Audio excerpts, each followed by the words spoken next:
When was the last time your belief in God caused you to change the way you behave? Seriously, when was the last time your Christianity was the deciding factor in how you were going to handle a particular situation? Now, those are obvious questions, but the reason why I started this sermon with those questions in mind is because I see so many Christians acting like they're not Christians.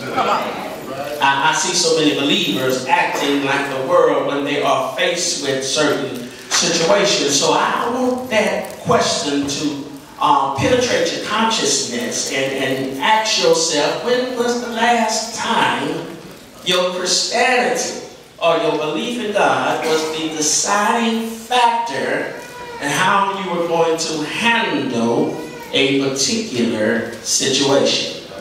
I'm not talking about what you felt or what you thought. Come on. I'm not talking about you knew that they had done something against you or they had done something that they should not have done, and because of that you decided to give them a piece of your mind, or you decided to get them straight. No, when was the last time your Christianity or your belief in God was the deciding factor in how you were going to handle a particular situation?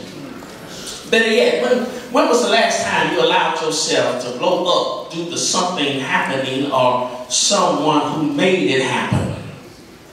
When was the last time you made statements such as, I hate you, I wish you were dead, you're stupid, you're worthless, I want a divorce, I wish we had never been married, I wish we had never had you, I wish you weren't my parents? If you're honest, at one moment or another, we have all spoken hurtful and hateful words. But then we dismiss those statements by saying something like, but you really make me angry. I lost my temper. I didn't really mean it. Or even we get pathetic and say things like, I was just joking. Come on. While it is tempting to minimize our angry words, thoughts, attitudes, the truth is there can be danger in anger. Come on. Now that's a very fitting statement because the word anger is just one letter away from danger. Come on. You take anger and you put a D in front of it, it becomes danger. And if anger is one letter away from danger, then it can also be said that anger is one step from danger.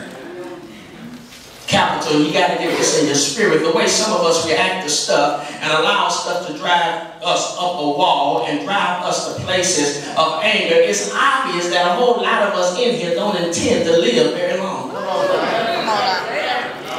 And the reason why I said that is because anger drives up your blood pressure. It drives up your stress level. It makes you a very unpleasant person to be around. Because we get so angry until our facial expressions change. And if your facial expression changes, can you imagine what's happening on the inside? Come on now. But then in our text in Matthew chapter 5, verses 21 to 26, Jesus forces us to reevaluate our conception of anger. In these 6 verses, he gives us two exhortations that will help us to understand that it is not physically healthy to be angry, and it is not spiritually healthy to be angry. So the first exhortation he gives us is that we got to recognize that unrighteous anger is murder. Look, previously in chapter 5 and verse number 20, Jesus said that our righteousness must surpass that of the scribes and Pharisees.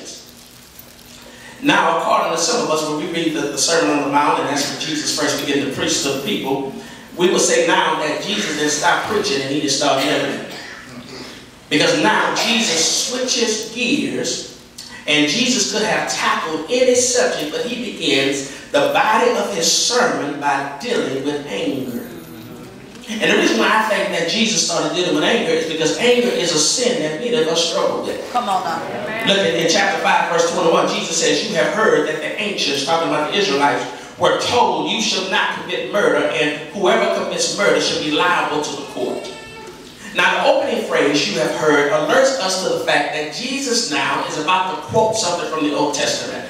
And what he's quoting is the sixth commandment, and we find that in Exodus chapter 20, verse 13, when he says, you shall not commit murder. But now he then reminds us of the penalty. You shall be liable to the court. At this point, Jesus' listeners must have been thinking, yeah, I hear you, Lord. We're not supposed to murder anybody. We've heard that one before, and we're well behaved in that matter. And the reason why we're behaved in that matter is because we're not murderers. We're not guilty of murder. We're not guilty of murdering anybody. We're good, moral, ethical people. And then while Jesus is preaching on that, I can hear some of the Pharisees and Sadducees and some of the people of the church begin to talk about preach on preaching. Because we're not guilty in that area. And you got to admit, it's always more comfortable when the preacher is talking about other people. Come on now. You probably heard people say, I'm not a bad person. I mean, I've never killed anyone. Even as a Christian, it's easy to be self-righteous and to think that since we haven't physically murdered anyone, this commandment doesn't really apply to us. Come on now.